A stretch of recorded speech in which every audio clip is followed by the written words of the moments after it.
김영석 연세대 명예교수 104세 원로 철학자분인데요.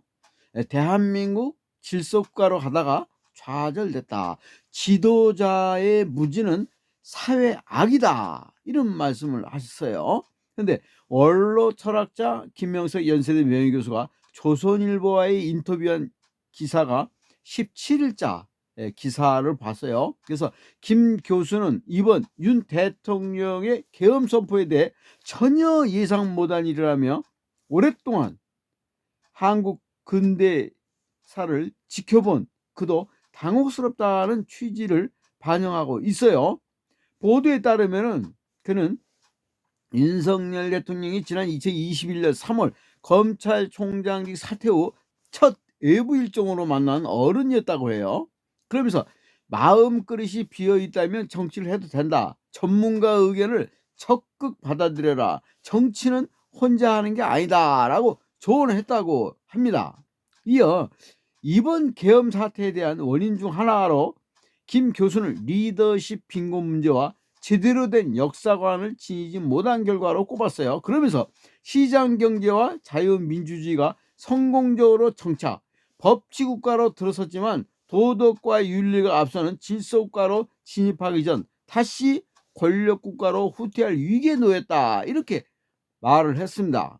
그는 다수 의석을 차지한 야당은 국가와 국민을 위한 방향으로 나아가는 대신 줄곧 정부를 흔들었고, 대통령은 자유민주주의를 수호한다는 명분을 내걸고 당선됐음에도 자유민주주의가 아닌 방법으로 문제를 해결하려고 했다고 비판을 했어요. 또 정치 지도자가 마땅히 알아야 할 것을 모르고 있다면 국민이 불행하다. 다수당인 민주당 역시 국민을 위한 역할이 큰데 그걸 제대로 하지 못했다. 이렇게 양쪽을 질타를 했습니다. 이재명 대표 오로지 윤석열 정부를 무능하게 만들 생각이었다.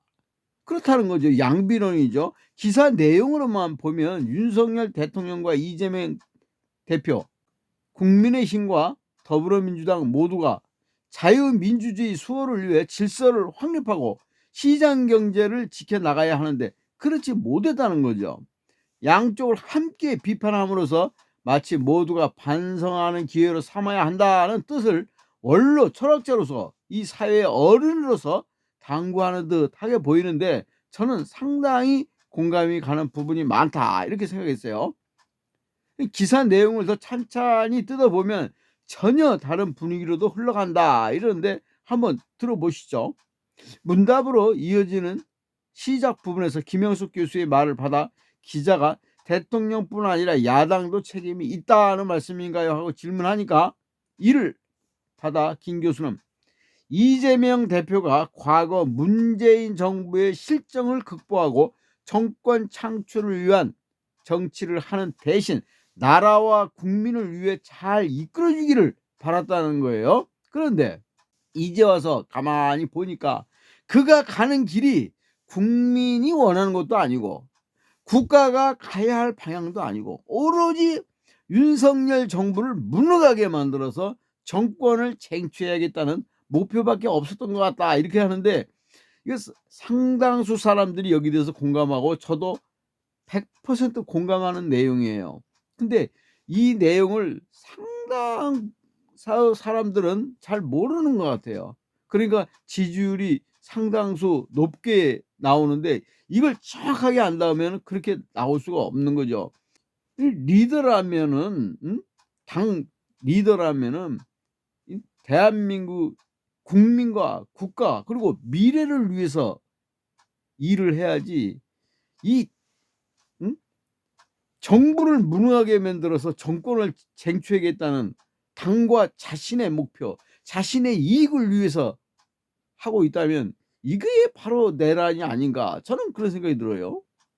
그러곤 다시 더욱 나쁜 것은 이재명이라는 사람의 과거를 덮기 위해 행정부와 사법부에 압력을 가한다는 점이에요.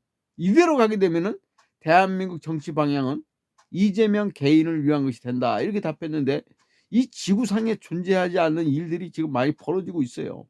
지금 2년 넘어가는데 23명을 탄핵을, 이건 뭐 무슨 탄핵당이라는 얘기까지 지금 나올 정도로, 그게 실제로 탄핵이 다 한 것도 아니면서 그렇게 탄핵을 해서 23명이나 그렇게 주요 책임되는 분들이 일을 못하게 그렇게 해서 나라가 지금 어떻게 되겠는가. 이거 윤석열 정권을 이렇게 흔든다는 거는 나라를 흔드는 것이고 국민을 불안하게 만드는 것이고, 이게 안정을 가져올 수 있는 거냐, 이런 생각이 저는 100% 공감이 들어요. 그러니까 이것은 이재명 개인을 위한 개인을 위한 것이다 라는 것에 아주 확실하게 지적을 한 것 같습니다.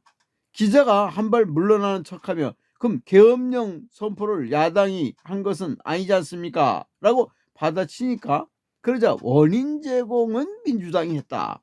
갑자기 계엄령 선포를 한 것은 약도 주사도 없이 다짜고짜로 메스를 들고 수술부터 한 셈이니 국민들이 놀랄 수밖에 없다. 이건 민주주의 국가가 택할 수 있는 방법이 아니고 윤석열 대통령의 민주주의를 기대했던 사람들에게 실망을 안긴 격인데, 결국 계엄을 통해 사람들은 이 정부 가지고는 잘 안 되겠다는 생각이 들게 만들었다, 이렇게 강조를 했는데, 여기서 원인 제공은 민주당이 했다. 오죽했으면 이렇게 나왔겠는가. 그러면서 나라를 바로잡기 위해서 계엄 선포를 했다, 이렇게 윤 대통령이 얘기를 하지 않았습니까? 보면은 여기서 원인 제공, 참 23명을 넘게, 또 지금 와서는 또 한독수 권한 대행까지도 지금 탄핵을 하겠다, 이렇게 지금 겁박을 주는 거 아니겠어요? 참, 그러면 지금 주요 장관부터 해서 이렇게 줄줄이 23명이나 탄핵을 시켜놓고 대통령부터 해서, 이거 과연 국민이 원하는 일인가, 이거 한번 생각해 볼 일이고, 그 다음에 검찰, 경찰, 감사원, 대통령, 특활비 감액이 아니라 그냥 제로로 만들었는데 이거 뭐 일하지 말라는 거 아니겠어요? 그러면 이 피해가 누구한테로 갑니까? 국민에게 그대로 가는 거 아니겠어요? 이게 정상적인 국가로 가는 길인가? 국민이 원하는 길인가? 우리가 나아가야 할 길인가? 생각하지 않을 수 없는 일을, 그걸 그대로 솔직하게 말해주신 분은 바로 김영서 연세대 명예교수, 원로 철학자분이 아니신가, 이런 생각이 들어서 한번 영상을 올렸습니다. 오늘은 여기까지 하도록 하겠습니다. 감사합니다.